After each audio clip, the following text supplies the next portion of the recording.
과 이 평택과 이 나라를 덮으시고 또한 하나님 이 땅에 다시 한 번 더 부흥의 불길이 일어나게 하여 주시기를 원합니다.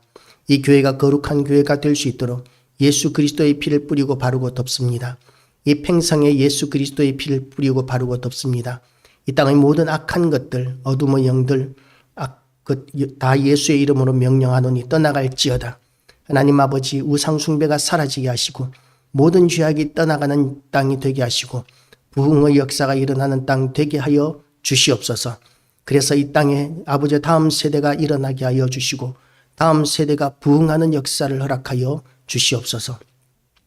하나님 아버지 오늘 또한 우리 모든 성도들을 일일이 신방하여 주셔서 오늘 하루 종일 우리 성도들이 하나님이 주시는 능력으로 오늘도 승리하게 하여 주시옵소서. 감사드리오며 예수 그리스도 이름으로 기도드리옵나이다. 아멘. 오늘도 하나님의 은혜가 우리 모두에게 가득하시기를 주님의 이름으로 축복합니다. 이제 바울은 전에 악한 행실로 멀리 떠나 마음으로 원수되었던 너희를 이제는 그의 육체의 죽음으로 말미암아 화목하게 하사 너희를 거룩하고 흠없고 책망할 것이 없는 자로 그 앞에 세우고자 하셨다. 우리가 하나님을 떠난 그야말로 하나님의 원수되었던 악한 자들이었음을 우리는 인식해야 합니다.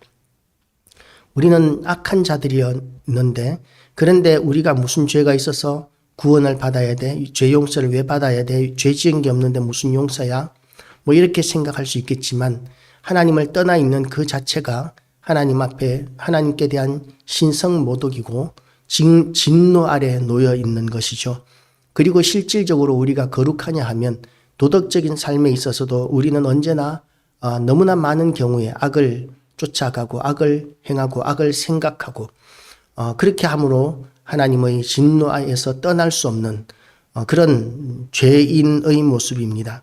그런데 하나님께서는 예수 그리스도로 말미암아 그 육체의 죽으심으로 말미암아 화목하게 하사 너희를 거룩하고 흠없고 책망할 것이 없는 자로 그 앞에 세우고자 하셨다는 것이죠.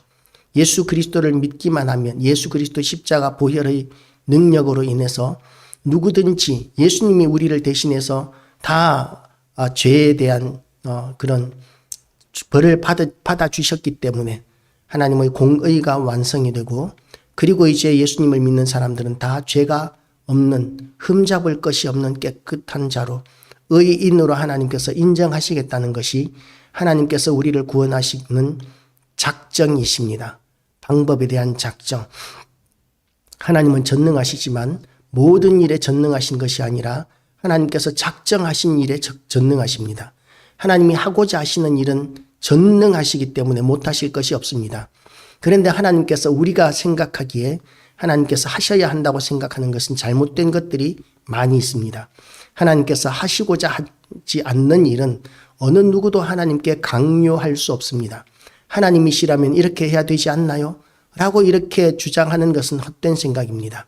우리가 하나님 앞에 간절히 기도하고 요청할 수 있지만 하나님의 어떤 능력을 우리가 강요하거나 사용할 수는 없습니다. 하나님께서 은혜로 우리에게 이루어 주시는 것 말고는 우리가 얻을 수 있는 것이 없는 것입니다. 그래서 우리는 하나님 앞에 엎드려야 되는 것이죠. 하나님은 우리의 수단이 아니라 우리가 하나님의 수단이고 하나님의 도구가 되고 하나님의 일꾼이 되어야 합니다. 이 초대교회 시대 골로새 교회도 아마도 핍박 가운데 있었고 많은 이단들이 있었을 것입니다. 하나님, 우리가 하나님을 믿고 하나님을 의지하고 하나님은 전능하시다고 하셨는데 어떻게 우리의 이 성도들을 이렇게 고난 가운데 핍박 가운데 이렇게 하나님께서 희생하실 수가 있습니까? 우리의 가족, 하나님 내 아내나 남편과 자식을 하나님께서 지켜주셔야 하지 않습니까? 왜 믿었다는 이유 때문에 이렇게 죽임을 당해야 합니까? 왜 이렇게 비참해져야 합니까? 라고 얼마든지 원망할 수 있는 이런 상황이 초대교회의 상황이었습니다. 그래서 믿음을 버리는 사람들도 초대교회에 많았을 것입니다. 그리고 교회도 많이 줄어들었을 것입니다. 그 핍박으로 말미암아서. 그런데 그 핍박을 견디고 그리고 또한 남아있는 자들, 그런 자들을 하나님께서는 일꾼으로 쓰시는 것이죠. 예수님이 홀로 이 땅에 오셔서 고난을 당하시고 십자가를 지고 죽어 주셨던 그 고난을 주님께서 받아들이셨기 때문에 우리는 온 인류가 구원받을 수 있는 길을 얻게 되었고 교회의 부흥도 우리는 경험하게 되었습니다. 그리고 그 고난과 시련 가운데서도 끝까지 믿음을 지켰던 성도들이 있었고 또한 끝까지 포기하지 않았던 교회들이 있었기 때문에 그 모진 핍박 가운데서도 복음이 우리에게까지 전해질 수 있었습니다. 그래서 이 예수님께서 그렇게 하셨고 예수님께서 세우신 바울이 또한 받은 사명에 목숨을 다하고 충성을 다했던 것처럼 우리도 사명을 다해야 되는데 바울이 감당한 사명이 무엇이었느냐 하면 복음을 전하는 사명이었습니다. 우리가 이 땅에 존재하면서 복음을 전하는 사명은 우리에게 있어서 가장 중요한 사명입니다. 어떤 사람들은 그렇게 이야기합니다. 전도도 은사가 있는 사람들이나 하는 것이지 은사가 없는 사람들은 아무리 노력해도 안 돼. 그렇지만 은사가 있는 사람은 은사가 있는 대로 전도해야 하고 은사가 없는 사람은 은사가 없는 대로 또한 사명을 감당해야 함을 믿으시기 바랍니다. 은사가 있는 사람들은 자기의 은사를 찾아서 그 은사에 합당하게 사람들에게 접근할 수 있습니다. 그런데 은사가 없는 사람들은 은사가 없는 대로 우리가 전도지를 돌린다든지 그렇게 교회의 어떤 다른 사람들을 잘 영접하기 위한 준비를 한다든지 또는 이런 여러 가지 방법으로 교회를 소문을 낸다든지 방송을 한다든지 여러 가지 방법으로 우리는 은사가 없는 사람은 은사가 없는 대로 자기의 주어진 그 타고난 하나님께서 주신 모든 것들을 사용하여 때로는 어떤 사람은 물질을 사용해서도 우리는 복음 전하는 일, 교회 세우는 일을 감당할 수 있습니다. 어떤 사람은 그런 잘생긴 외모 그 자체가 또한 은사가 되기도 하죠. 예를 들어서 우리 교회에 블랙핑크라든지 또는 방탄이라든지 이런 아이들이 교회에 오면 무조건 우리 교회는 가득 찰 것입니다. 그렇게 우리가 어떤 하나님께서 우리에게 주신 어떤 것이라 할지라도 우리가 하나님의 교회를 위해서 이렇게 쓰고 교회 또한 전도를 위해서 사용하는 것, 이것이 우리의 사명입니다.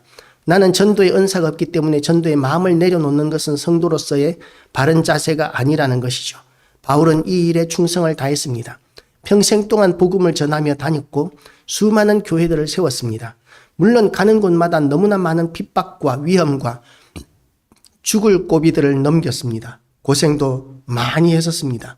가는 곳마다 교회를 세웠는 것이 아니라 어떤 교회는 돌을 맞고 쫓겨나기도 하고 어떤 지역은 그냥 지나쳐 버려야만 하는 그런 곳도 있었습니다.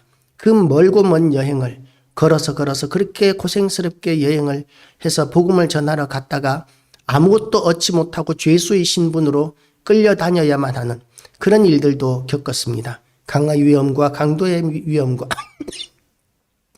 바다의 위험과 그리고 배고픔과 이 가난에도 처하고 이런 모든 절박한 상황들을 다 겪으면서 그리고 사명들을 감당한 것이 바울이었습니다.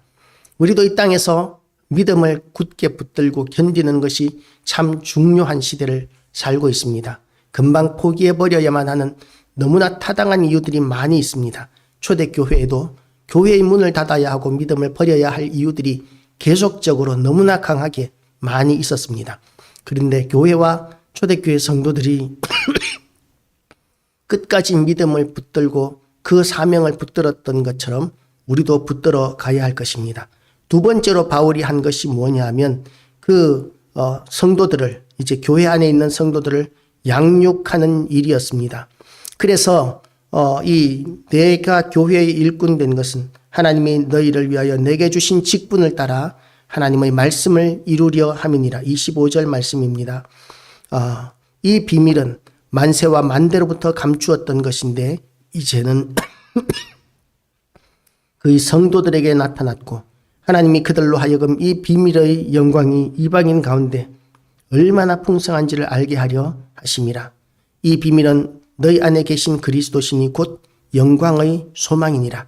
이렇게 교회 안의 일꾼들에게 또한 예수 그리스도에 대해서 잘 가르치고 교회를 세우는 것, 이것이 사명을 감당하는 것이죠. 그래서 일꾼들을 세웁니다. 우리가 그를 전파하여 각 사람을 권하고 모든 지혜로 각 사람을 가르침은 각 사람을 그리스도 안에서 완전한 자로 세우려 함이니 이를 위하여 나도 내 속에서 능력으로 역사하시는 이 역사를 따라 힘을 다하여 수고하노라. 교회 안에서 일꾼을 세우는 일, 일꾼을 이렇게 세우는 일들도 우리가 사명 받은 자로서 마땅히 해야 할 일들입니다. 일꾼을 세우고 지원하고 그리고 또한 우리가 이 교회 안에 교회를 힘있게 세우고 복음을 전하는 이 모든 일들이 무슨 의미가 있느냐 하면 나는 이제 너희를 위하여 24절입니다. 나는 이제 너희를 위하여 받는 괴로움을 기뻐하고 그리스도의 남은 고난을 그의 몸된 교회를 위하여 내 육체에 채우노라. 이것이 바울의 신앙 고백입니다. 예수 그리스도께서 우리를 위하여 고난당하시고 십자가에 못 박혀 죽으셨던 이걸로 말미암아 교회와 성도들에게 향한 모든 고난이 사라지는 것, 끝나는 것은 아닙니다. 완성된 것이 아닙니다. 남은 고난이 있습니다. 언제까지 있느냐 하면 예수님이 재림하실 때까지 교회와 성도들에게 남은 고난이 있고 또한 교회와 성도들에게 남은 수고가 있습니다. 예수님께서 모든 것을 내가 다 이루었다라고 십자가상에서 말씀하셨는데 그 말씀은 이제 교회를 위해서 성도들을 위해서 예수님이 하셔야 할 분량을 다 하셨다는 것이죠. 그래서 우리는 예수 그리스도 말고는 이제는 더 이상 구원의 길을 찾을 필요가 없습니다. 우리가 구원받을 수 있는 모든 것들을 우리 주님께서 다 이루어 놓으셨습니다. 그리고 이제 복음 전하는 일, 예수 그리스도를 믿고 예수님께서 만들어 놓으신 예비해 놓으신 그 길로 사람들이 오도록 하는 그 일은 이제 우리 제자들에게 또한 교회들에게 예수님께서 남겨 놓으셨습니다. 그 일을 하는 데 있어서는 평안하지 않습니다. 어떤 교회든지 어떤 성도들이든지 간에 사명을 감당하는데 고난과 수고가 있게 됩니다. 그래서 바울도 그런 괴로움과 남은 고난을 그의 몸된 교회를 위하여 내 육체에 채우노라 하고 말씀하고 있습니다. 우리는 우리 육체에 바울이 그렇게 평생 동안 반평생 정도가 아니라 평생 동안 죽을 때까지 그 괴로움과 고난을 그의 육체에 채우는 삶을 살았던 것과 같이 우리도 여기까지 했으면 하나님 많이 한 거 아닙니까? 이 정도면 하나님 인정해 주셔야 되는 것 아닙니까?